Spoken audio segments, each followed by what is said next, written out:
여러분 안녕하세요. 인하대학교 행복한 남과 여의 9주차 강의를 담당하게 될 인하대 사회교육과 하고 그다음에 대학원 다문화교육학과의 그 교수를 하고 있는 김용순입니다. 저는 아마 여러분들 중에서 이 이주민이라든가 다문화에 관심 가지신 분들은 저를 많이 알 것 같아요. 저희 학교에 탈북 다문화 멘토링 사업이라는 사업단이 있어요. 매해 2월, 3월 정도에 그 멘토를 선발해가지고 한국장학재단과 연결해서 여러분들에게 장학금을 주는 프로그램의 책임자입니다. 이 탈북 다문화 멘토링 사업은 인하대학교 다문화융합연구소에서 주관하는 사업인데요. 아마 제 강의를 듣는 여러분들 중에서도 그런 학생들이 있었으면 좋을 것 같은 생각이 듭니다. 우리가 나누어주는 삶, 이런 삶 자체가 우리에게 행복을 가져다 주는 게 아니겠는가라는 생각이 들어요. 사실 제가 이 강의에 대한 그 의뢰를 받고서 여러 가지 고민을 했었어요. 근데 여러분들이 아실지 모르겠지만 행복학 강좌가 교양 수업으로 이게 이루어졌던 거, 4년제 대학에서 이루어졌던 게 저희 학교가 한 15년 전에 행복학의 이해, 그 이후에 행복학과 자기이해라는 과목을 쭉 만들었는데 그 과목을 설강을 했고 그 과목에 이제 책임을 맡았던 교수입니다. 저는 일찍이 행복에 대한 인간이 어떻게 하면 행복해야 될까에 대한 고민을 많이 갖고 있었어요. 여러분이 알다시피 사회교육과라 그러면 여러분들이 고등학교 시절에 그 사회를 배웠던 기억이 있을 겁니다. 법과 정치라든가 사회, 또 사회문화, 경제, 이게 이제 사회교육과에 사는 과목이고, 또 지리라든가 역사 과목이 이제 우리 사회교육과와 관계된 과목입니다. 근데 우리 인간들이 가장 중요하게 생각하는 가치 중에 하나가 행복이잖아요. 그래서 행복에 대해서 일찍부터 생각을 했고, 제가 우리는 무엇으로 행복해지는가, 또는 행복은 어떻게 하면 행복해질까, 뭐 이런 그 시리즈 책을 기획을 해서 낸 적이 있습니다. 그 이후에 이제 우리 학교에서 행복학 그런 교양 강좌를 만들어서 운영을 하고 있었고요. 그렇지만 이제 최근 들어서 코로나와 관련해서 그 강좌가 좀 이제 수강 인원이 적어서 초빙 교수님이 맡았던 과목인데 이번 학기에는 개설되지 않았습니다. 근데 다행히 이런 이제 행복학과 남과여라는 이런 강의에서 제가 여러분들을 대상으로 그리움과 행복이라는 주제로 강의를 하게 돼서 너무나 반갑습니다.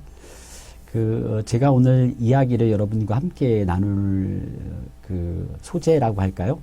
저는 무슨 여러분들이 딱딱한 그 개념적인 강의보다도, 최근에 제가 쓴 시집, 시를 중심으로 여러분들의 행복에 대한 얘기를 하려고 합니다. 이 시에서의 핵심적인 내용들은 이제 그리움이에요. 그러니까 저는 이 그리움을 인간이 가져야 할 가장 원초적이고도 기초적인 그런 감정이라고 생각하고 있습니다.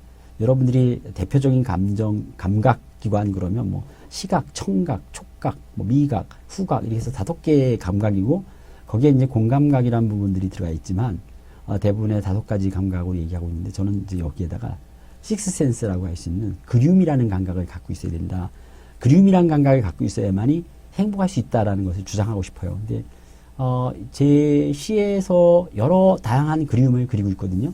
물론 이제 많은 그 주변 사람들이 이제 그런 이야기를 합니다. 우스갯소리도 하기도 하고 또 어떻게 보면 이제 우려일 수도 있고 그러는데 사회과학자는 사실 시하고 감성적인 언어를 다루는 시하고는 가장 거리가 멀리 있게 되죠. 여러분이 사회과학 그러면 사회문화 현상에 대한 비판적인 시각을 가지고 비판적 성찰을 하고 또 비판을 하고 나아가 대안을 모색하고 정책을 만드는 그런 연구를 하는 분들이 이제 사회과학의 한 범주가 되는 거고, 저는 이제 그런 사회과학을 공부하는 학생들을 가르칠 교사를 양성하는 기관의 교수고요. 제가 주 전공은 이제 질적 연구하고 사회문화 부분들이 있는데 실제로 제가 하고 있는 건 이제 인류학하고 민족학이라는 그 학문을 연구를 쭉 하고 있습니다. 그러다 보니까 무엇보다도 다양한 민족성을 가진 사람들에 대한 문화에 대한 연구들, 그러니까 문화 다양성에 대한 연구들을 많이 하게 되고, 그러다 보니까 저희 학교의 인하대학교의 모토라고 할 수 있는 우리 인하대학교 자체가 우리 다문화성을 굉장히 크게 내포하고 있는 학교죠. 여러분, 인하대학교가 왜 인하대학교인지 여러분 잘 알잖아요. 하와이 교포들이 그 성금을 기탁해서 인천에 만든 대학이죠. 민족대학이라고 할 수 있습니다. 물론 이제 여러분들은 인하대학교를 인천의 하버드라고 하죠. 제가 웃는 이유는 하버드가 맞아요. 인하대학교에서 인천에서 최고잖아요, 여러분들. 명문이죠. 그래서 저도 굉장히 인하대학교에서 여러분들과 함께 공부하고 또 이렇게 함께 강의하고 하는 것들이 되게 자랑스럽게 생각해요. 제가 다른 학교 교수라기보다 인하대학교 교수이기 때문에 더욱더 이런 이주민 연구라든가 뭐 다문화 연구 이런 거를 잘할 수 있지 않은가라는 생각이 들고, 또 최근에 들어서는 제가 이제 그런 얘기를 합니다. 인하대학교는 인천 하와이, 인천 하버드, 그리고 마지막으로 인천 하모니라고 얘기한다. 하모니는 여러분 아시죠? 많은 사람들이 서로 함께 공존하고 상생하는 걸 하모니라고 그러죠.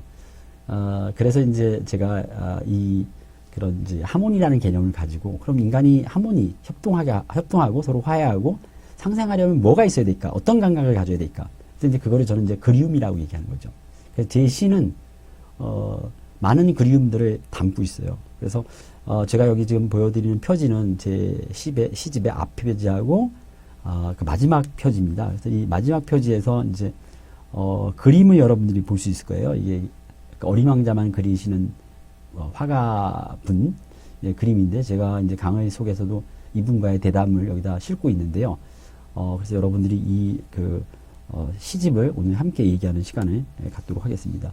여러분과 이야기할 목차는 이제 소년기의 꿈을 그리워함, 그다음에 그대는 행복의 지향점에서 이제 두 가지 곡제 얘기를 하고 있습니다. 그리운 타자의 얼굴하고 연인이 그리워하는 행복함이라는 내용, 그리고 세 번째 이야기가 시인과 화가가 이야기하는 그리움, 이런 내용을 가지고 여러분들과 함께 이야기를 나누도록 하겠습니다. 먼저 행복을 위해 저는 그리움을 그리워야 된다라고 생각하는 사람입니다. 그리움이란 감정은 여러분들 어떤 감정일까요? 여러분들에게는 어떤 빛깔일까요? 여러분들이 갖고 있는 그리움은 과연 어디를 지향할까요? 라고 묻고 싶어요. 저는 근데 이 그리움의 지향점은 행복이 아니겠는가?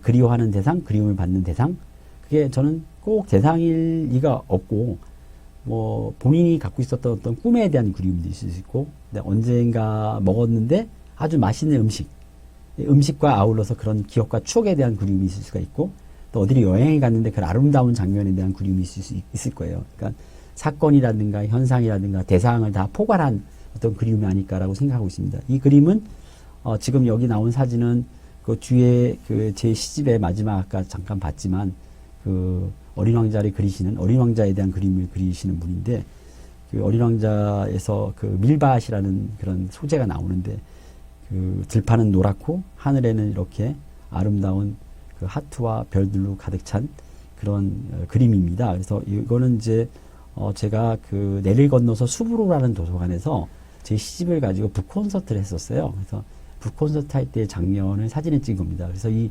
내를 건너서 수브로 도서관은 은평구에 있는 도서관이고, 그 여러분 시인 분들 중에서 윤동주 시인님 아시죠? 네, 윤동주 시인을 기리기 위한 그런 기념 도서관입니다. 그래서 이 도서관에서 이제 저를 콘서트 하게 된 이유 중에 하나는 저의 시에서 나오는 많은 시어들이 윤동주님의 시하고 이렇게 좀 굉장히 그런 흡사하고 좀 그런 분위기가 난다 해가지고 제가 여기서 콘서트를 같이 했었습니다. 근데 저는 이런 그리움을 한 65편의 시집에 시를 담았는데, 여기서 나오는 내용의 핵심은 바로 이제 행복이라는 개념입니다. 그래서 우리는 행복하려면 끊임없이 그리워해야 된다.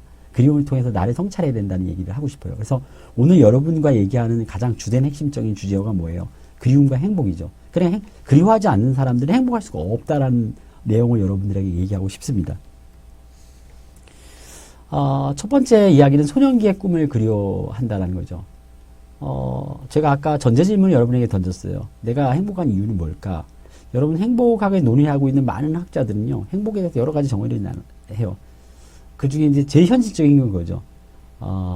그 경제적인 것, 그러니까 경제적인 풍요가 행복을 가져다 준다.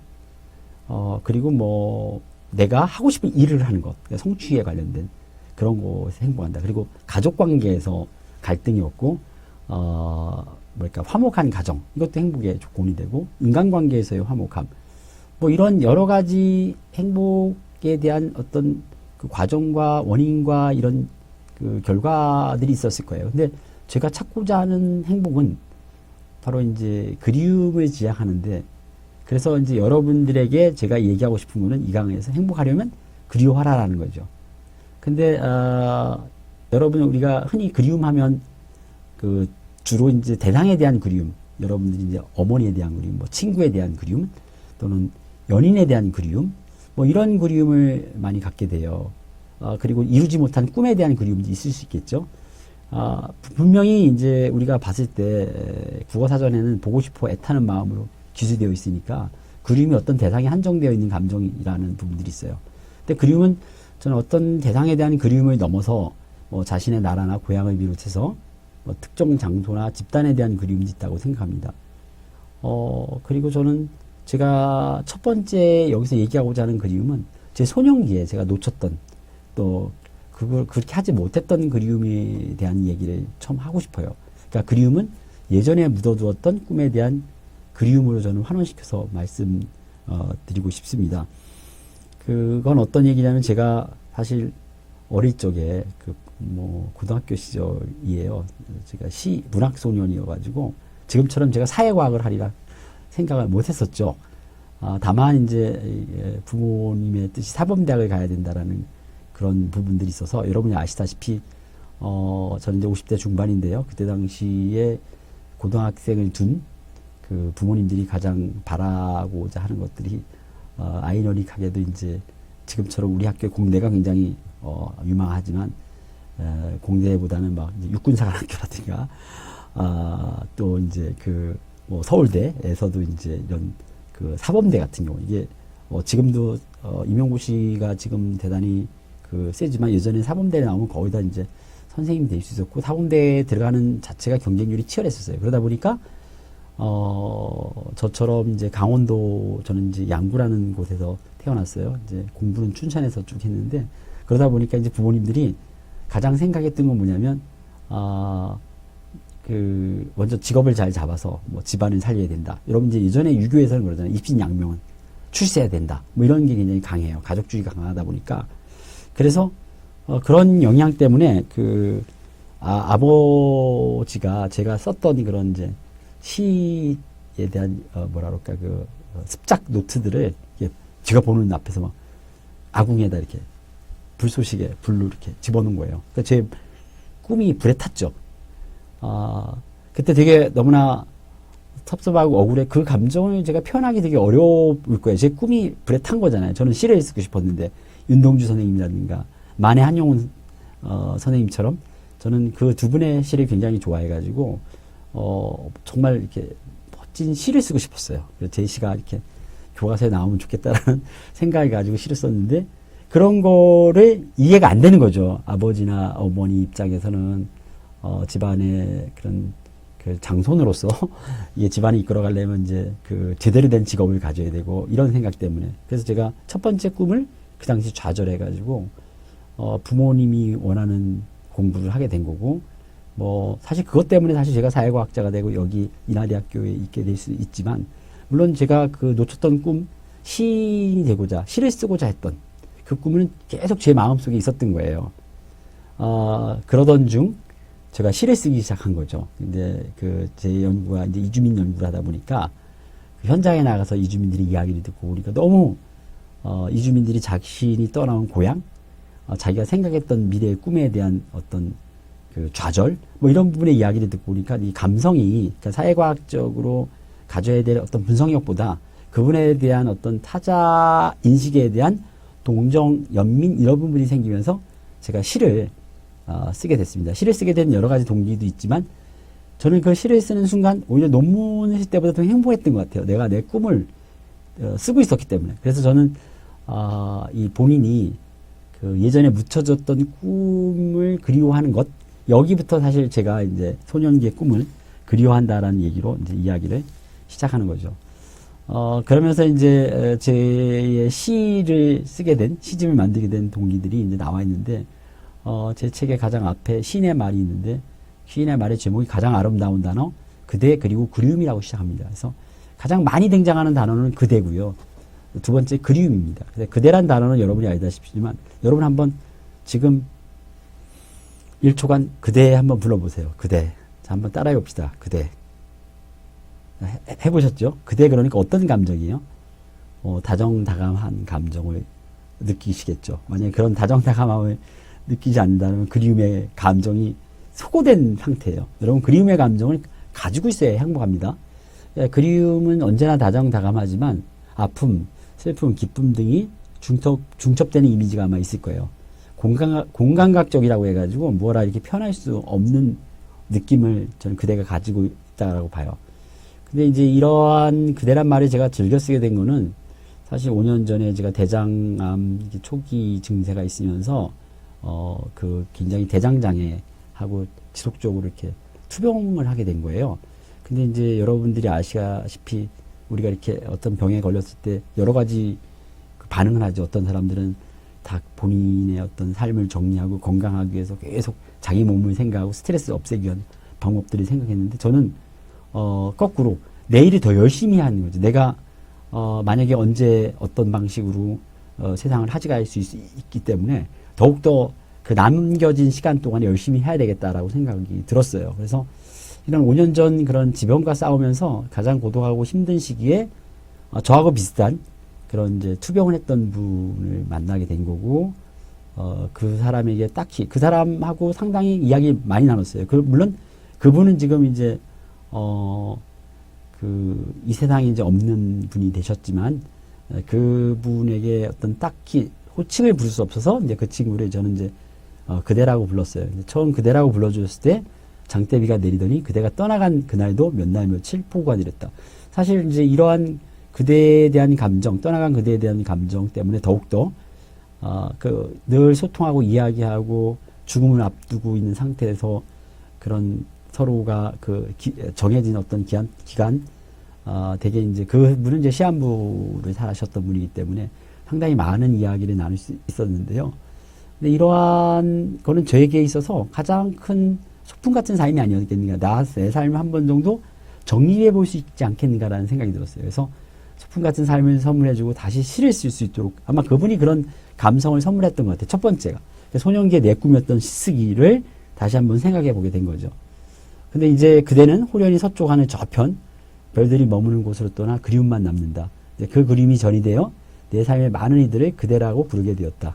이렇게 내 시는 수많은 그대에게 바쳐질 아름다움이다. 내 시에서 그대는 바로 그리움의 대상에서 그와 대상의 대를 합성한 말이다. 그러니까 제가 시에서 이야기하고 있는 그대는 제가 불러주었던 그대로부터 전이 돼가지고 그런 감정들이 여러분들이 이 시를 읽어주는 모든 사람이 갖고 있는 그리움의 대상의 약자예요.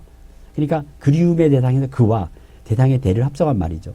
부르면 부를수록 그리움에 젖어드는 단어 그대, 나는 그대가 그립고 또 그립다. 물론 이제 제 시 안에 나는 그대가 그립고 또 그립다라는 그 대목이 있습니다. 이런 그리움의 감정들은 부모를 떠나 홀로 유학을 하는 둘째 아이에 대한 그리움, 고향을 가보지도 못하고 병상에서 돌아가신 어머니에 대한 그리움, 제가 이렇게 수행하는 이주민 연구, 제가 아까도 이주민 연구를 현장에서 하고 있다 그랬죠. 이분들의 연구를 하면서 상당히 저도 마음이 많이 아팠어요. 그 어린 나이에 한국에 시집을 와가지고 시댁으로부터 남편으로부터 인정을 제대로 못 받고 여러 가지로 힘든 그 한국 생활에 될 적응, 그러면서 그들이 이제 본국과 고향에 대한 어떤 그리워하는 그런 모습들, 이런 모습들. 그다음에 또 사할린 한인이라고, 사할린 여러분 아시다시피 일제에 의해서 끌려 징용당했던 분들이 그 무국적자로 사할린에 살면서 한국을 그리워했고요. 그분들이 이제 영주 귀국을 2000년 후반부터 시작을 해가지고 지금 한국에 이제 2, 3만 명이 정도가 나와 계시는데, 이런 그분들이 사할린 한인들이 느끼는 고국에 대한 그리움, 또 탈북민들, 북에 가족을 두고 온 탈북민의 어떤 그리움. 제 시에서는 이제 이런 갖가지의 그림들이 꽃을 피우고 아름답게 그려진다라고 시인의 말을 제가 이렇게 적었습니다. 그래서 제가 여기서 얘기하고자 하는 핵심은 그 소년기에 여러분이 가졌던 어떤 꿈, 여러분들 분명히 길진 않지만 한 대학생이라고 생각하면 적어도 이게 뒤로 소급하게 보면 4, 5년 전, 6년 전 초등학교 시기나 중학교 때 시기에 어떤 본인들의 어떤 꿈, 또 그 당시 그 부모님 이외에 처음에 학교에서 선생님들을 만나서 멋진 선생님을 만나거나 이런 선생님들에 대한 또 흔히 얘기하는 또 뭐 그 종교기관에서 우리가 그 뭐 유행가 가사에도 많이 나오고 막 그러잖아요. 뭐 교회 오빠 뭐 이런 얘기도 많이 하잖아요. 그런 것에 대한 지나온 그 세월에 대해서 자신의 어떤 꿈이나 그 대상들 그 어쩌다 이게 멀어지거나 헤어졌는데 그 연락이 안 되는 친구들 뭐 이런 사람들이 다 그리울 수가 있겠죠. 같은 과에서 공부하다가 군대에 가서 함께 공부할 수 없는 그런 동기들에 대한 어떤 그리움 이런 것들이 아마 여러분들이 과거에 그 그리움의 대상 그대가 아닐까. 저는 그런 사람들이 다 그대라고 불러본다는 거죠. 그래서 그대 이렇게 불렀을 때 정말 잔잔한 그런 애정과 또 그리움이 마음속에 깊이 물드는 것들 이런 것을 통해서 나는 내가 이렇게 행복할 수 있는 그런 자세와 그런 행복으로서의 지향을 갖고 있는 게 아닌가라는 생각을 해봅니다. 그래서 이제 제가 이제 두 번째 얘기는 그대는 행복의 지향점에서 제가 첫 번째 꼭지 얘기는 그리운 타자의 얼굴인데 우리는 나이의 어떤 문화적이라든가 배경이 다른 사람들을 일상적으로 타자라고 부르기도 하죠. 그래서 제 시집의 첫 시가 그리움의 꽃밭입니다. 그리움이 얼마나 아름다웠으면 꽃밭을 이룰까라는 제가 이야기를 던지면서 말씀을 좀 드리고 싶어요.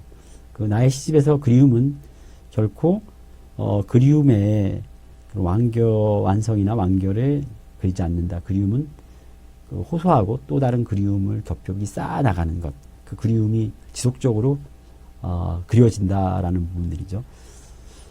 이를테면 사실 그 아까도 제가 사할린 한인 얘기를 했지만 사할린 한인 연구를 한 10년 정도 그 사할린 섬에 가가지고 이주민들의 연구를 해보면 사할린 한인분들이 본인은 한국에서 태어나지도 않았어요. 근데 자신의 할아버지 할머니들이 한국에 태어났지만 그분들이 돌아가시면서까지도 지속적으로 할아버지 할머니가 고국을 가고 싶었던 것.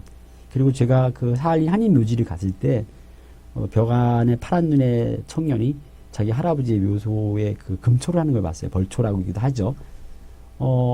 분명히 이분이 한국인의 DNA를 갖고 있는데 이 젊은 청년이 이렇게 그 산소를 다듬고 있는 모습을 보면서 제가 물어봤어요. 한국말도 좀 떠듬떠듬하지만 하더군요.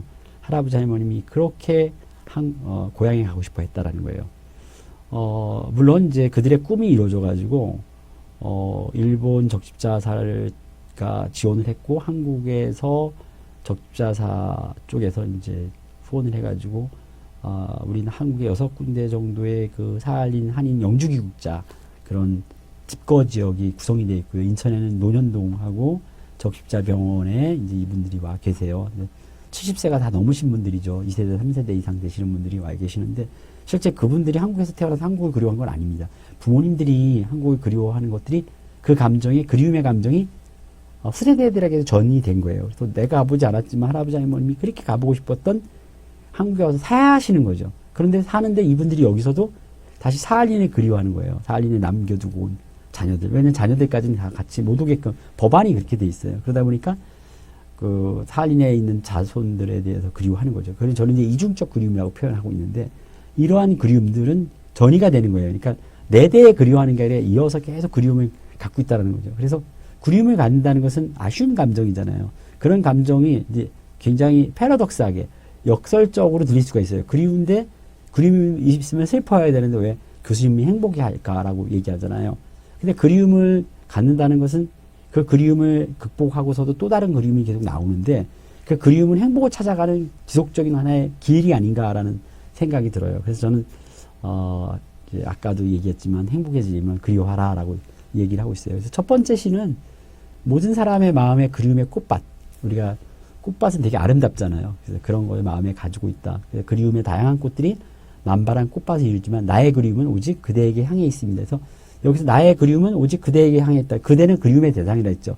여러분들이 그리워하는 대상에게 향해 있다라는 것으로 가지고 고백하고 있습니다. 제가 이제 그리움의 꽃밭이라는 전문은 있지 않고요. 부분적인 시에 대한 내용을 읽어보면 그 후반부인데요. 시에 채워지지 않는 그리움은 같은 하늘 아래 호흡하고 있음에도 더 이상 그대를 볼 수 없어서입니다. 그대의 숨결과 향기가 내 꽃밭에 머물기 때문입니다. 그래서 나의 그리움은 오직 그대에게 향해 있습니다.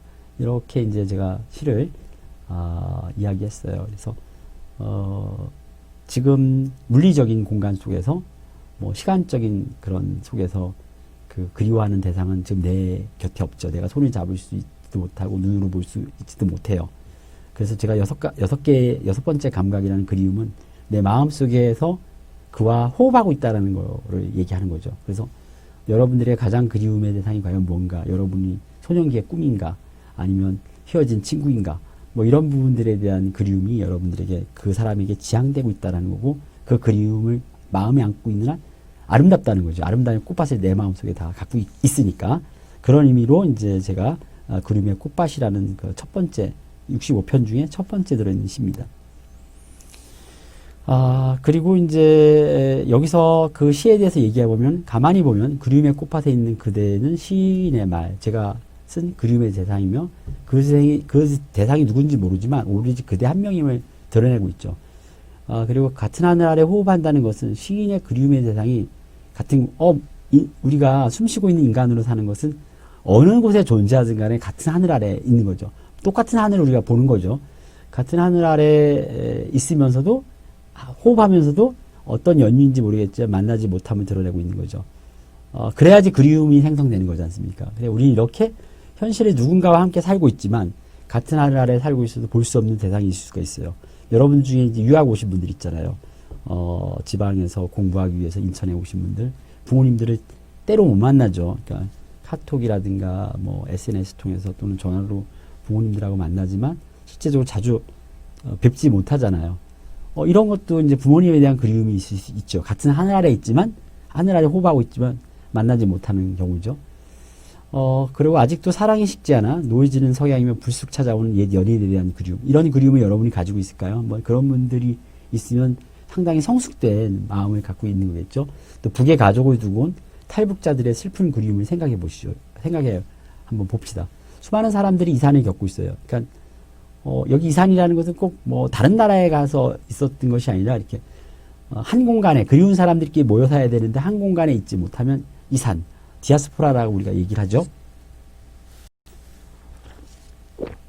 그렇지만 나의 시에는 꿈속에서라도 그들을 향해 날아가겠다는 의지가 나타납니다. 그래서 제가 소개하는 이제 그 시집에서의 시 중에 하나가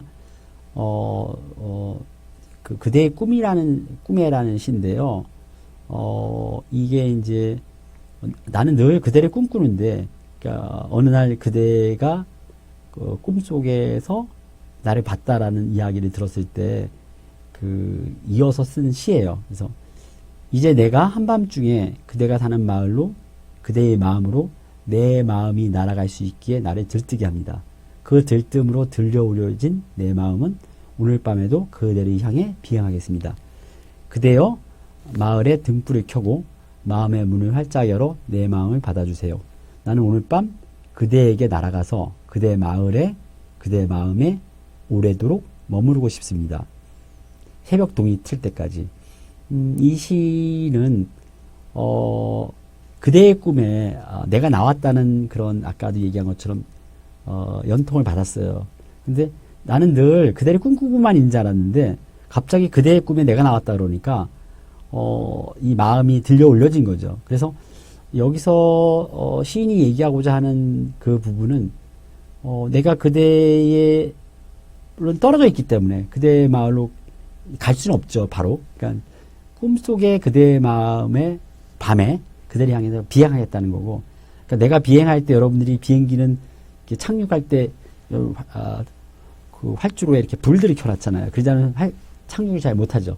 그러니까 마을에 등불이 켜달라. 그리고 마음의 문을 활짝 열어 내가 갈 수 있도록 해달라라는, 실제로 그러한 것들이 현실에는 일어나지는 않겠지만, 그리고 내 마음은 당신의 새벽동이 칠 때까지 당신한테 머무르고 싶다라는 내용인데, 이렇게 누굴 그리워하는 마음 자체가 아름다움을 갖고 있는 마음이죠. 실제로 별리되어가지고 떨어진 상태라도 그들을 지속적으로 그리워하는 것, 이런 것들을 이제 이 시를 통해서 느낄 수 있겠죠. 계속 얘기하고자 하는 그리운 타자의 얼굴에서 이제 시인은 현실에서 만나지 못하는 그대를 위해 아주 간절한 마음으로 꿈속에서라도 그대가 있는 마을로 날아가 그대의 마음에 머물기를 주문하고 있죠. 그래서 한밤중에 날아가서 새벽동이 칠 때까지 머물고 싶다를 표현하고 있어요. 그래서 이제 그리움의 대상인 그대를 꿈속에서 보고픈 마음을 지닌 시인의 그리움, 그 그리움을 꿈에서도 채우겠다는 감정은 뭐 절절한 아픔보다 저는 그리움의 행복을, 그런 거를 갖고 있으면 여러분이 행복하겠죠. 절절한 아픔보다 저는 그리움의 행복이라고 생각하고 싶어요. 그 이유는 꿈에서라도 날아가겠다는 염원 그 자체가 그대를 향해서 아름다운 마음을 가지지 않는다면 있을 수 없는 일이겠죠. 그러면서 시인은 끝내 현실의 꿈이지만 그 그리워하는 꿈을 죽을 정도로 그리워하면 만날 수 있다라고 표현합니다. 그러니까 정말 그리워하면 언젠가는 어떤 방식으로든 다시 만날 수 있다라는 것을 표현하고 있습니다. 봄이 오면이라는 일부인데요. 시의 부분인데, 그대는 봄이 오면 들꽃으로 비가 오면 바람으로 그렇게 다가옵니다. 수많은 시간들이 지난다 해도 죽도록 그리워하면 만날 수 있습니다. 물론 얼마큼 죽을 만큼 그리워해야지 만나야 될지 내가 여러분들에게 바로 말씀드리긴 좀 어려울 것 같아요. 그렇지만 죽도록 그리워하는 감정을 가지면 억겁의 시간이 지나더라도 우리가 육신으로 이 세상에서 만나서 만약에 여러분들이 내세라든가 뭐 다음 세상을 생각하는 분들이 있다면 정말 우리가 육체만으로 있는 인간이 아니라 영육혼, 영과 육과 혼을 골고루 갖고 있는 그런 생각을 한다면 분명히 그런 다음에 어떤 내세라는 거 있다면 지금 수많은 그런 그리움들이 쌓여가지고 내세에 그 사람을 만날 수 있지 않을까라는 내용들도 담고 있어요. 가끔씩 보면 드라마나 영화지만 그 몇백 년 전에 그 만났던 사람들이 다시 현실에서 만나는 그런 걸 많이 보죠. 최근 들어서 보니까 구미호전인가 그런 드라마에서 보니까는 그 수백 년 전에 그 어떤 그 연정 관계에 있던 사람들이 현실에서 이제 만나는 그렇게 엮이는 거죠. 그런 드라마의 스토리를 그렇게 엮는 게 있는데 마치 그와 같은 거예요. 그러니까 수많은 시간들이 지난다 해도 죽도록 그리워 만날 수 있습니다. 저는 꼭 만난다는 개념이 아니라 만날 수 있습니다라고 표현하는 거는 시인이 약간 유보하고 있지만 이런 감정들, 이런 그리운 감정들이 계속 마음속에 쌓아 나가면서 아름다움을 갖게 되면 분명히 그런 아름다운 날이 오지 않을까라는 생각을 가지고 말씀을 드리고 있습니다. 동서고금을 막론하고 그리움은 연정이라든가 별리, 연정이는 이제 사랑하는 그런 감정들이고 별리는 이별이죠. 그 기호와 감각의 토대로 삼아 더욱 넓어지고 깊어지죠.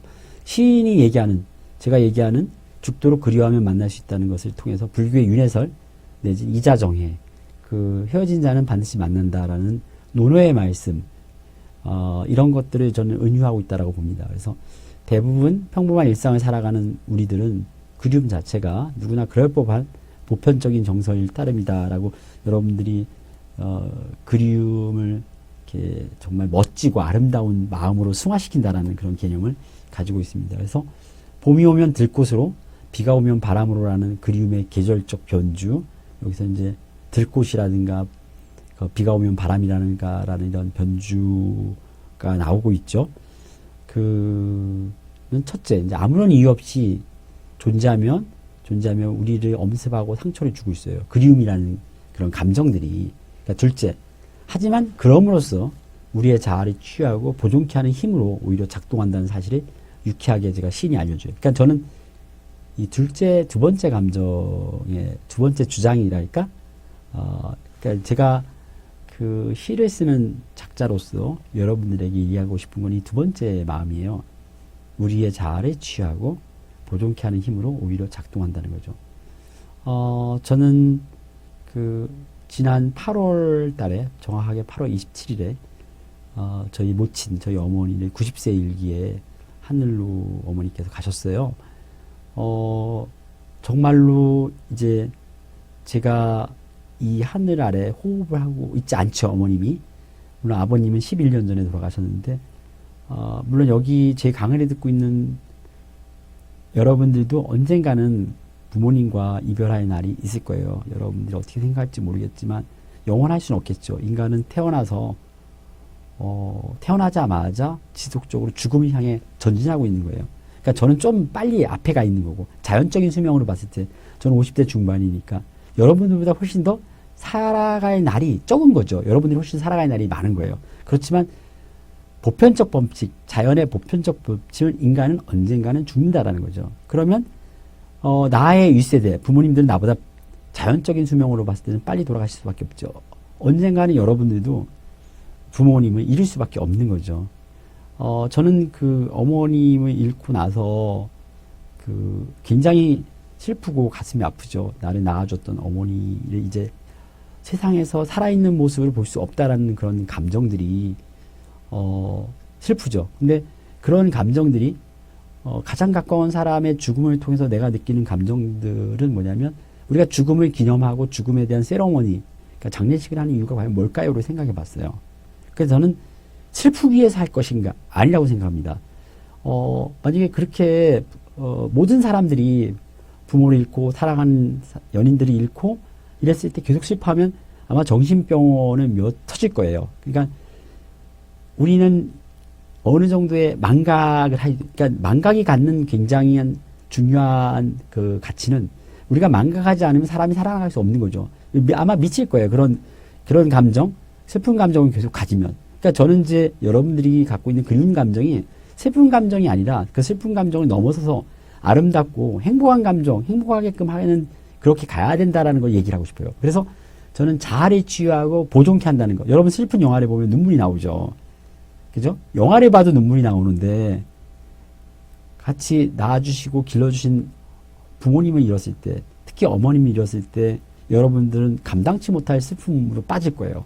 그런 슬픔에 빠졌을 때 그것이 나를 카타르시스 시키면서 나아가서 자아를 치유하고 보존케 하는 힘으로 작동한다는 걸 여러분들이 교훈으로 가졌으면 좋겠어요. 제 시는 기본적으로 여러분 읽어보면 기본적으로 굉장히 슬퍼요. 근데 이게 나의 어떤 시인이 겪었던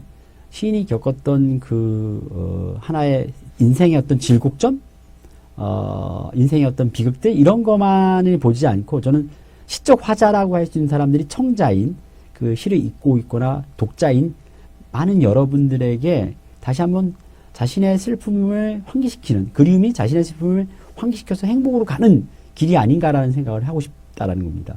이런 연유로 별리의 정한이 커질수록 내면의 고통과 상처가 더욱 혹독해질 것임에도 먼 날 그때나 그대를 잊겠노라며 사랑의 영원성을 되뇌이는 우리들 역설의 힘과 마음은 자연스러운 것이 되겠죠. 그러니까 우리가 먼 날 나는 너를 만날 수 있을 거야. 그렇죠. 부모님도 갔지만 나도 부모님에 따라 하늘에 가게 되잖아요. 다시 만날 수 있을 거야 한다라는 그런 개념이죠. 그러니까 돌아올 그리움에 대해서 평자는 제가 이 시를 쓰고 나서 이 시의 평론을 저희 학교 국어교육과의 최현식 교수님이 평론을 써주셨는데 그 최현식 교수님이 거기에 그런 얘기를 썼어요. 제 시에 대해서. 역설의 힘과 마음으로 자연스러운 곳으로 그림을 환원시키고 있다라고 얘기하고 있습니다. 그러니까 역설의 힘과 마음으로 여러분들을 치유하고 행복하게 해줄 수 있다는 거죠. 그것은 우리나라 민족이 갖고 있는 한과 흥, 여러분 한사상 아시죠? 한이라는 것은 아리아리랑 쓰리쓰리랑 아라리가 났네, 이렇게 아리랑은 한의 음악이에요. 우리나라 민족이 갖고 있는 한의 음악, 이 구슬진 한의 음악. 그러니까 여러분들 중에서 미호라든가 뭐 판소리라든가 이런 거에 기저에 깔려 있는 것은 한이야. 근데 한인데 이게 흥으로 가거든요. 한과 흥은 같이 이렇게 연결이 되어 있어요. 제가 그 한국의 그런 민속학자들과 함께 쓴 것 중에 한국인의 유전자, 한국인의 문화유전자라는 책을 쓴 적이 있는데 거기서도 흥과 한화는 하나의 요소인 거예요. 그러니까 여러분들 이제 시골에서 전통 장례식 치를 때 그런 장례식을 요즘 보기 힘들어요. 상여가 이렇게 꽃상여가 가게 되면 그 동네 사람들이 상여를 맡고 신경을 해요. 그러면 이제 장례를 치르는 이런 상주가 그분들에게 돈을 주고 그분들이 거기서 춤을 추고 또 이게 또 나중에 이제 묘소에 매장을 하고 나서 봉분을 만들 때 흥진 노래를 하거든요. 근데 이해가 안 되잖아요. 예를 들어서 슬픈 장례식장에 서양 같은 데서는 다 울잖아요. 장례식장 검은 옷도 입고 우는데 우리는 가장 하얀 색깔의 우리 흰색을 입어요. 우리 상복들은 그러면서 슬픈 그런 상중에 있는 그런 망자를 가지고 있는 가족들에게 좀 유쾌하게 하려고 노력을 한다는 거죠. 그게 저는 한과 흥의 어떤 이중적 변주라고 생각해요. 그러니까 다시 얘기하면 제 시에서는 슬픔들, 그리움의 슬픔들이 대다수가 등장하지만 그리움의 슬픔들은 다시 뭐예요? 희망과 행복으로 역설적으로 표현한다는 거죠. 그래서 저는 여기에 이제 역설의 힘과 마음으로 자연스러운 것이라고 얘기하는 부분들에서 그 평론가가 말씀하신 부분을 굉장히 긍정적으로 보고 있습니다. 그러니까 시인은 이제 그대와의 별일을 경험했음에도 지속적으로 그대를 그리움의 존재로, 그러니까 어떤 관계라도 끝났는데 관계가 여러분 그대가 서쪽 하늘로 갔어요. 그러니까 돌아가신 거죠. 그분께서. 근데도 불구하고 지속적으로 그대를 그리움의 존재로 찾고 있다는 거죠. 삶을 지탱하는 자양분으로 인정하고 있다는 거죠. 그 사람 때문에 본인이 지금 내가 존재하고 있다는 개념이에요. 그래서 필자의 시지 그리움을 그리다에서 그리움이 환기하는 최고 또는 최후의 사랑의 감각을 찾아본다면 과연 무엇일까? 그래서 제가 그런 부분을 찾아보니까 매일 아침이라는 제가 시가 있어요. 그 일부분인데 여러분 함께 한번 읽어볼까요? 이 시는? 자, 한번 여러분 지금부터 시작해 봅시다. 자, 매일 아침 잠에서 깨어나면 그대 생각도 다시 깨어납니다. 지난해 피었던 꽃은 봄이 되어야 다시 피지만 그대 생각은 매일 아침 새롭게 피어납니다. 내 마음속에서 주홍빛 꽃으로 피어납니다. 여러분 한번 읽어보셨죠? 여러분 이 시는요 그냥 눈으로 보면은 감각이 오지 않아요. 시는 공감각적이어야 돼요. 여러분들이 시를 읽으면서 또 그거 들어야 되거든요. 한번 소리내서 한번 다시 한번 읽어봅시다. 자, 시작. 매일 아침 잠에서 깨어나면 그대 생각도 다시 깨어납니다. 지난해 피었던 꽃은 봄이 되어야 다시 피지만 그대 생각은 매일 아침 새롭게 피어납니다. 내 마음속에서 주홍빛 꽃으로 피어납니다. 여러분 어때요? 마음속에 자신의 주홍빛 꽃? 여러분 주홍빛 꽃을 한번 생각해 보세요. 되게 강렬하죠? 그런 꽃이 마음속에서 이렇게 풀풀 피어나야, 봄처럼 피어나야 여러분들이 행복해지겠죠? 그래서 시인은 우리의 모든 인생을 순례길로 시사하고 있어요. 우리 삶 자체가 태어남과 자람, 병든과 죽음으로 차례 지어진 시공간적 순례의 과정임을 여러분 모두 인정할 거예요. 제가 아까 얘기한 것처럼 어머니부터 나와서 돌아가실 때까지 여러분은 순례길을 계속 걷고 있는 거예요. 그 행로에는 슬픔, 기쁨, 여러 가지 그런 감정들과 고통들이 있겠지만, 인생은 누구나 할 것 없이, 아무리 그렇게, 그런 재벌이라도, 아이돌이라도 다 슬픔을 갖고 있는 거예요. 자, 그렇게 이러한 보편적 서사 문법은 정말로 사이보그가 아니고서야 모든 인간이 지닌 사랑과 그리움의 것이기도 하죠. 삶과 운명의 타자성을 짚어내고 자교한다는 것은 타자의 비극적 순례를 연민과 애통의 심정을 읽어내고 그 결과물을 저 내면 깊은 곳에서 넣을 줄 안다는 사실을 뜻해요. 그러니까 시가 갖고 있는 시적 언어가 갖고 있는 힘은 여러분들이 시를 읊으면서 내면을 한 번씩 들여다보고 그것을 자기 경험화를 한다는 거죠. 시에서 나온 어떤 비극적 현실들을 내가 내면화해가지고 다시 볼 수 있다는 거죠. 이렇게 모든 인간은 죽음을 필연적으로 행해야 하지만 계급과 인종, 문화와 생활의 차이를 지니며 산다. 그러니까 인간은 똑같이 동일하게 태어나서 죽는 길을 걷지만 그 인간의 삶 속에서는 여기서 얘기하는 계급이라든가 인종이라든가 종교라든가 문화생활 다양한 차이를 지니며 산다라는 얘기를 드리고 싶어요. 그러면서 이제 제가 순례길에서라는 시를 한번 함께 보겠습니다. 인생은 참으로 힘듭니다. 굴곡이 진 길이나 높은 산과 같은 어려움을 만나거나 성난 파도를 안고 있는 바다를 만나기도 합니다. 부자에게도 가난한 자에게도 인생의 어려움은 존재하고 권력 있는 자나 소수자에게도 모두 아픔의 종류는 다르지만 모두 각기 다른 색깔의 아픔을 지니고 있습니다. 자, 우리는 오늘도 내일도 그 길을 함께 걸을 것입니다. 서로 숨이 다하는 날까지 함께 걷겠습니다.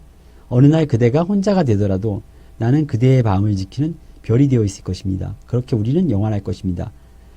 이 순례길에서라는 시인데 여러분들이 가족과 친구와 다 있지만 결국에 길은 혼자 뚜벅뚜벅 걷는 거잖아요. 마치 무소의 뿔처럼 무소의 뿔이 이렇게 하나인데 쭉 혼자서 걸을 수밖에 없거든요. 그래서 그런 그 인생이 갖고 있는 본연의 어떤 자기 비극이라고 볼 수가 있는데 그럴 때 이런 순례길에서 함께 동행하는 사람들을, 뭐 그게 이제 결혼했을 때는 이제 배우자일 수 있고요. 뭐 또 가장 친한 친구이거나 솔메이트 있을 수가 있고, 또 멘토일 수가 있어요. 여러분과 함께 순례길을 걷고자 하는 사람일 수가 있겠죠. 그러한 길에서 본인이 어느 날 혼자가 될 수가 있죠. 그렇지만 그대가 혼자가 되려도록 나는 그대의 밤을 비추는 별이 되겠다라는 그런 개념으로, 그런 마음으로 가지고 있다면, 그런 마음을 가진 사람은 행복하지 않을까요? 자, 두 번째는 좀 본질적으로 이제 연인이 그리워하는 행복함입니다. 여러분들에게 그대가 있다는 것, 그리운 대상이 있다는 것은 행복한 일이에요. 여러분이 지금 한번 생각해 보세요. 내가 그리움의 대상이 내가 있나? 그리움의 대상은 제가 아까도 정했지만 꼭 사람일 필요는 없어요. 여러분의 부모일 수도 있고, 친구일 수도 있고, 여러분 잃어버린 꿈일 수도 있고, 또는 앞으로 미래에 찾아갈 꿈일 수도 있고요. 그리고 여러분들이 지금까지 한 번 어디 갔었는데 그거에 대한 또 가고 싶은 어떤 마음일 수도 있어요. 근데 그런 그대가 있다는 것은 행복한 일이라는 거죠. 그래서 일상의 기쁨이나 슬픔을 함께 나누고 영혼을 나눌 수 있는 솔메이트. 그것은 지음지기라기도 하고 또 질환지교라고도 하죠. 한때 이제 유한진 여러분이 질환지교를 꿈꾸며라고 이렇게 인터넷에서 치면은 한때 이제 유한진 선생님이 쓴 그 수필, 시하고 수필 그런 중간 단계가 있는데 굉장히 긴 내용이에요. 그래서 거기 보면은 뭐, 김치 국물을 묻히고 뭐 슬리퍼를 신고 편하게 만날 수 있는 그런 친구였으면 좋겠다. 우리가 어떻게 뭐 가족이라든가 배우자하고만 그 사랑과 우정을 나눌 수 있겠는가. 뭐 이런 내용의 어떤 그 질환지교, 그러니까 친구에 대한 얘기를 지금 하고 있어요. 그러나 현실에서 그런 소통의 대상을 만나기는 쉽지 않죠. 그런 소통 만나는 것. 그러니까 내가 그런 질환지교나 지음지기 같은 사람을 만나는 것은 행복한 일이라는 거예요. 그냥 마음에 두고 그런 대상을 흠모하는 수준으로만 만족할 수 있는 관계도 있겠죠. 마음에 두고 있는 연인의 집 앞에서 그림을 안고 서성이던 기억을 가진 사람은 좀 행복하다고 얘기해요. 여러분들 지금은 이제 뭐 이게 인터넷이나 이런 것들이 발달돼가지고 우리 만나, 바로 만나, 뭐 이런 노래도 있죠. 우리 만나, 당장 만난가? 그런 노래도 있듯이 요즘에 그 만남의 소통의 방식들이 굉장히 빨라졌는데 예전에 여러분들의 어머니, 아버지한테 여쭤보시면 알 거예요. 이렇게 편지를 한번 쓰면 일주일이 걸리는 거예요. 그러니까 내 마음의 편지에 담아서 보내면 일주일 후에 그 답장이 오거나 답장이 안 오기도 하죠. 그때까지는 굉장히 기다림, 또 설렘 이런 걸 가지고서 그런 경험들을 다 대부분 지금 40대, 50대 넘어가는 분들의 추억들의 안에서 있어요. 여기서도 이제 연인의 집 앞에서 그 그리움 많고 서성이던 기억을 가졌던 사람들이 많이 있습니다. 물론 최근에 연애 방식에 대해서는 제가 연구를 안 해서 잘 모르겠지만 그 당시는 그랬었어요. 그래서 한때 가슴을 휘젓는 그리움은 질병의 은유를 취함으로써 오히려 한층 격렬하며 더욱 그리운 것이 되어갔다라고 제가 표현하고 있는데 시의 일부를 한번 보죠. 그대의 집 앞 서성이다 돌아오는 길에 별이 따라옵니다. 멈춰진 두근거림을 별과 함께 내 마음에 담습니다. 내 심장이 뛰는 한 나는 그대 집 앞에 머무를 것이고 두근거림병은 낫지 않을 것입니다. 그대 집 앞에 어떤 부분에 대한 어떤 시를 여러분들과 함께 해봤습니다. 자, 여기서 두근거림 병은 기다림이 끝나는 거. 기다리지 않고 만약에 그 사람을 만났거나 아니면 이제 우리가 이제 쫑나는 거죠. 쉽게 하면 야 우리 바이 해가지고 별일을 경험하는 순간 뭐 그게 편지든 전화든 꿈과 현실 속 만남이든 그대와 내가 접촉하게 되면 어떻게 보면 그 두근거림의 병은 사라질 수가 있겠죠. 그러니까 두근거림 병을 감격과 황홀의 이상한 질병이라 불러도 틀릴 까닭이 없는 이치기도 해요. 여러분들이 한번 그런 경험이 있나요? 정말로 내가 그 사람을 좋아하고 사랑하고 연모하고 흠모하는데 그 사람한테 가면은 괜히 주눅이 들고 얘기가 잘 안 되고 그거는 꼭 내가 이렇게 마음에 품고 있었던 어떤 연인일 수 있고 그렇지 않은 어떤 뭐 이렇게 팬과 이런 사이도 많이 그런 걸 많이 느낄 거예요. 그러한 경우에 그 사람과의 대화가 하고 접촉하면 그러한 두근거림 묘는 없어질 수가 있겠죠. 그렇지만 이 그립다라는 감정과 말이 사라지지 않는 한 두근거림의 병은 결코 치유될 수가 없다라고 저는 얘기하고 있어요. 그런 점에서 그것은 영원한 유해적인 질환, 뭐 본인이 인간으로서 가져야 되는 질환이기도 하고 이제 벅찬 기쁨과 환호에도 불구하고 가슴에 두근대는 고동은 그 두근두근 거리죠. 때로는 존재의 강박과 초조, 불안과 떨림의 심리적 질환으로 우리를 고통스럽게 하는 불손한 그런 감정이 될 수도 있겠어요. 근데 이로써 그리움이라는 단어 자체는 어떤 충만이나 완결을 처음부터 모르는 결핍과 미완의 정서이자 감각이라는 거죠. 그러니까 저는 제가 식스센스 제6의 감각이라는 개념들이 그런 거예요. 가슴이 뭐 울리는 것들, 울컥하는 감정들, 뭐 이런 감정들 있잖아요. 그런 감정들이 충만과 또 완결, 그 안에서 또 결핍과 미완 함께 나타내는 어떤 복합적인 감정이 아닌가라는 생각을 해봅니다. 그래서 이제 그런 감정을 제가 부서진 마음이라는 시하고 그 공원 그 길에도 담고 있어요. 그래서 부서진 마음에서의 그 시 일부를 보면 늘 봄이 오면 그대가 입던 꽃무늬 원피스를 이제는 더 이상 볼 수 없습니다. 그대의 웃음소리조차 듣지 못합니다. 그것은 이제 나의 마음이 아까 두근거림의 병이 있었는데 그게 완전히 해체되면서 부서진 마음이 됐을 때 이제는 더 이상 그대가 입었던 꽃무늬 원피스를 볼 수 없다라는 거죠. 웃음소리조차 듣지 못한다는 거죠. 이 세상에 부재한다는 거죠. 그대가. 자, 계절은 또다시 돌아왔건만 그대는 돌아오지 않았고 만져볼 수 없는 그곳에 그대는 있습니다. 이거는 뭐예요? 그 공원 그 길을 함께 늘 산책하고 대화를 나눴었는데 지난해 봄에 그대와 함께 걸었던 그런 추억들, 이런 사연들, 그러니까 소통들이 그 길에, 그 공원 그 길에는 깔려 있는데 그대의 부재, 그대가 지금 존재하지 않음으로써 또 계절은 다시 봄이 왔음에도 꽃은 다시 피었음에도 그대는 돌아오지 않았다라는 거고, 함께 그대를 만져볼 수 없는, 그대를 더 이상 이제 만져볼 수 없는, 감각적으로 만져볼 수 없는 그곳에 그대가 있다라는 얘기죠. 그대와 어떤 별리의 슬픔들을 이 마음속에 가지고 있다라는 겁니다. 그래서 시집은 그리움을 이런 이 시집에서 기대와 만남보다는 좌절과 이별의 순간이 뚜렷하게 그려지죠. 슬프죠. 여러분들에게 슬프게 느껴질 수 있습니다. 시 자체가. 근데 그리움은 만남을 전제로 하지 않는다라는 원초적인 별리의 감정을 제가 그 안에서 넣고 있어요. 그러니까 그리웁다 그래가지고 이게 꼭 만나야 된다. 그리움과 기다림은 좀 다른 감정이에요. 그리움 안에 기다림도 포함될 수 있는데 저는 제가 얘기하고자 하는 건 뭐냐면 그리움 만남을 전제로 하지 않는다라는 거죠. 그리워하는 것은 내가 갖고 있는, 그리움을 지닌 사람이 갖고 있는 감정이라는 거죠. 그 만남이라는 것은 그 당사자들끼리 어떤 합의라든가 이렇게 해야 되는데 합의 자체에서 할 수 없어요. 왜냐하면 그대가 이 세상에 존재하지 않기 때문에. 그런 경우가 너무 많잖아요. 부모님, 아까도 얘기했잖아요. 부모님이 대표적인 부모님의 죽음. 이런 경우는 내가 할 수가 없는 일이죠. 원초적인 별리의 감정은 나와 그대의 통합과 공존의 상상의 세계에서 생산하고 조율한다라고 저는 표현하고 있어요.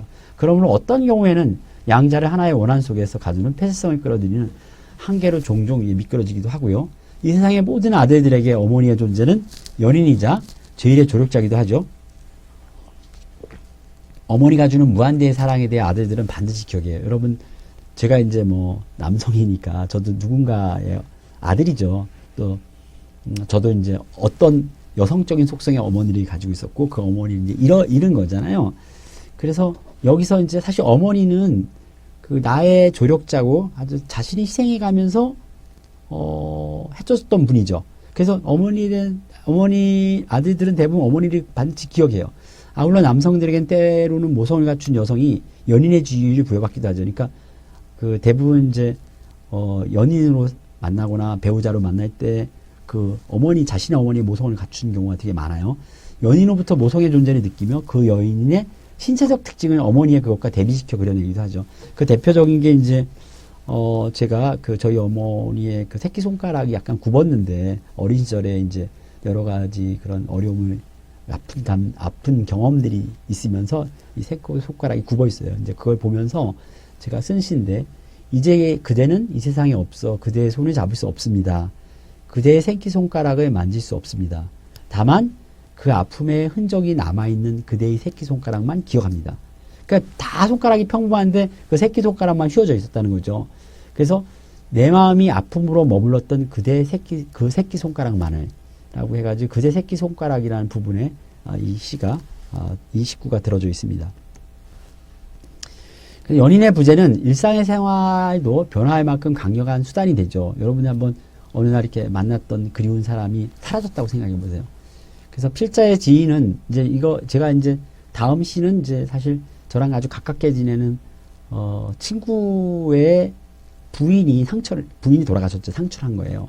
이제 그분의 부인은 기러기 부부로 있다가 암이 걸리셨고 이제 귀국하여 투병주에 돌아가셨는데 그래서 이제 그 친구가 부인을 향한 그리움은 제가 본인이죠. 더욱 저를 아프게 했죠. 네, 그런데 이제 그분이 자기 부인이 돌아가신 이후에 그렇게 좋아하던 커피를 끊었어요. 그래서 제가 그 이유를 물어봤어요. 그래서 그러다 보니까 그 이유에 대해서 이제 다음 시 카페를 가지 않는 이유에서 여러분들이 경험할 수 있습니다. 왜 그분이 더 이상 카페를 가지 않고 커피를 마시지 않을까? 굉장히 커피를 좋아하셨던 분이에요. 커피 없이는 살지 않는 1일 2컵. 1일 2컵라는 것은 하루에 2잔의 커피를 맞는 게 1일 2컵라 그러대요. 뭐 1일 3컵도 있고 1일 4컵도 있는데 저는 카페인을 많이 흡입하게 되면 잠을 못 자가지고 3시 이전에만 커피를 조금 마시고 3시 이후에는 커피를 안 마시는데 이 분께서는 이제 커피를 거의 중독되다시피 마시던 분인데 이분이 갑자기 커피를 어느 날 이제 점심 먹고 커피집에 가는데 카페 가자니까 안 가는 거예요. 그냥 자기는 다른 데서 티 같은 거 마셨으면 좋겠다 해가지고 커피집을 안 갔는데 그 원인을 한번 여러분과 함께 봅시다. 제가 전문을 좀 시켜요. 이 시는요. 나는 이제 커피를 마시지 않겠습니다. 커피의 맛과 향에 실린 그대와의 추억이 그리워 커피를 마시지 않습니다. 그대는 하루 시작을 커피 한 잔으로 시작합니다. 그대에게 커피란 가장 가까운 친구입니다. 그대는 그 향과 맛으로 행복해 합니다. 나는 그대에게 늘 커피처럼 해주고 싶었던 적이 있었습니다.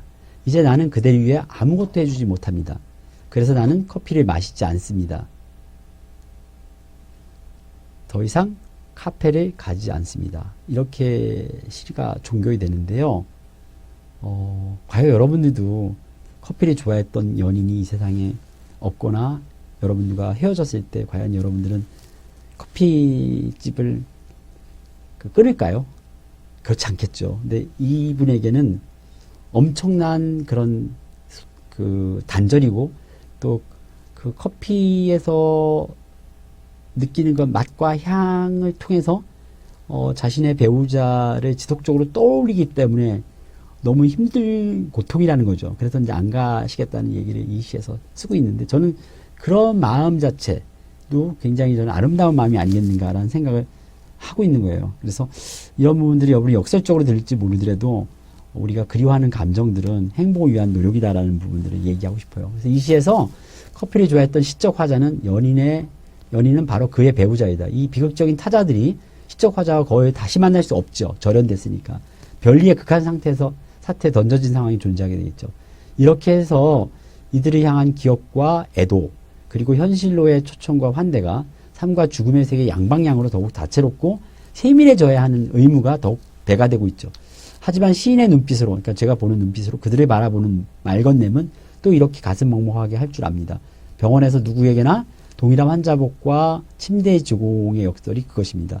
두 물품은 아픔의 크기와 정도가 서로 다른 개개의 환자들 하나로 묶고 또 치유의 온전과 바람을 함께 나누게 하는 평등한 공통성과 공동성의 장치자라고 얘기하고 있습니다. 제가 병원에서 이제 느꼈던 감정들, 이제 저희 어머니가 병원에 입원했을 때 느꼈던 감정들, 그분이 어떻게 살아왔든 간에 그 병실에서 제공되는 같은 크기의 침대, 환자복이 동일하다라는 그런 개념의 시예요. 근데 어떻게 여러분들이 보실지 모르겠지만 함께 시를 한번 보도록 하겠습니다. 아픔이란 아픔은 이곳에 죄다 모여있는 듯합니다. 누구나 한 번쯤 병상에 누울 수 있는 기회가 있겠죠. 아픔의 크기와 정도는 달라도 같은 환자복과 침대의 크기는 같습니다. 자, 달콤한 사랑이 어떻게 아픈 사랑이 되는지, 그 아픔이 다시 달콤함으로 치유되어야 하는지 그 이유를 말입니다. 병원에 오면 난 늘 사랑을 생각합니다. 그리고 그대를 그리워합니다. 그래서 병원에서 어머님이 돌아가셨기 때문에 저는 병원에 갔을 때마다 다시 그대를 그리워한다는 의미, 그리고 다시 내가 건강해져야겠다는 생각들, 이런 생각들을 포함하고 있겠죠. 그래서 화자는 아픔과 치료의 징표인 그 동일한 것을 빌려서 달콤한 사랑이 어떻게 아픈 사랑이 되는지, 또 그 아픔이 다시 달콤함으로 치유되어야 하는지를 여러분들에게 전달하고 있는 것입니다. 환자복과 병상의 침대가 늘 사랑을 생각하게 하고 그대를 그리워하는 이제 부분이죠. 그런 방법을 가르쳐주는 온유한 그리움의 세계를 병원에서 펼치고 있습니다. 근데 왜 제가 시인이 하필이면 병원에서 사랑을 생각하고 그대를 그리워할까요? 이 답은 의외로 쉽습니다. 제가 아까 얘기한 것처럼 시적 화자의 그대, 저희 어머니가 삶의 마지막을 병원에서 보냈기 때문입니다. 자, 이제 마지막 이야기인데요. 세 번째 마지막 이야기는 시인과 화가가 이야기하는 그림입니다. 그 제 시집의 이제 마지막 부분에, 그 평론가의 글, 그 최현식 교수님의 글하고, 그 다음에 강석태 화가의 대담집이 있어요. 이분은 이제 어린 왕자만, 10여 년이 넘게 어린 왕자만 그리는 분이에요. 어린 왕자는 여러분이 잘 아시죠? 별을 떠나왔죠. 그리고 다시 별로 돌아갔는데, 별을 떠나와서 지구상에서 여우와 만나서 여우와 친구가 되고, 여러분 어린 왕자의 그 스토리를 모르는 분들이 없을 거예요. 근데 어린 왕자는 늘 자기가 떠나온 별을 그리워하죠. 그래서 이분의 그림을 보면서 제가 이 그림의 두 그림을 제 시집에 이제 넣었는데요. 이분과의 어떤 대화를 한번 좀 볼 필요가 있습니다. 그래서, 저와 대화를 하면서, 작가는 그 주제를 그리움으로 그렸냐라고 얘기를 했을 때, 제가 아까 이제 시인의 글에서 밝혔듯이, 어느 날 문득 그대란 사람을 만나서부터라는 얘기를 제가 투병생활 때 그대를 만나서부터라는 부분들에 대한 이야기를 드렸고요. 그 다음에 종종 스마트폰 메모판에 그대를 향한 그리움을 시로 적곤 했습니다. 근데 정말 2년 전에 전철을 딱 탔는데요. 출입구에 이렇게 시가 이렇게 있는 거예요. 근데 여러분이 알다시피 연구자들이, 사회과학자들은 논문을 쓰잖아요. 그래서 제가 논문 써봤자 뭐 500명?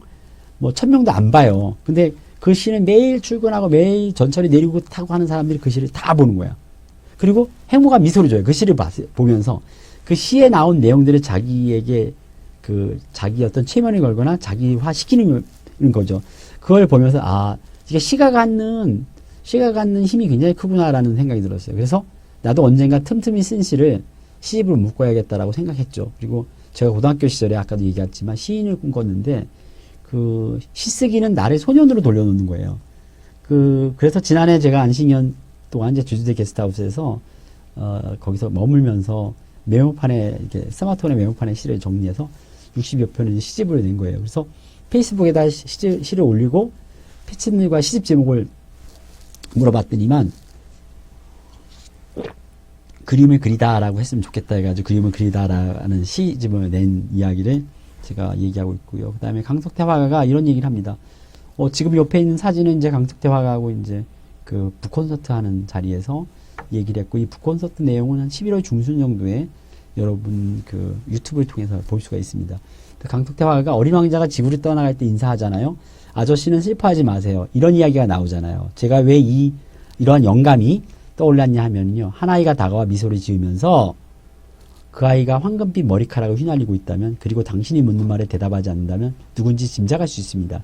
마치 처음 만난 날을 기억하는 거예요.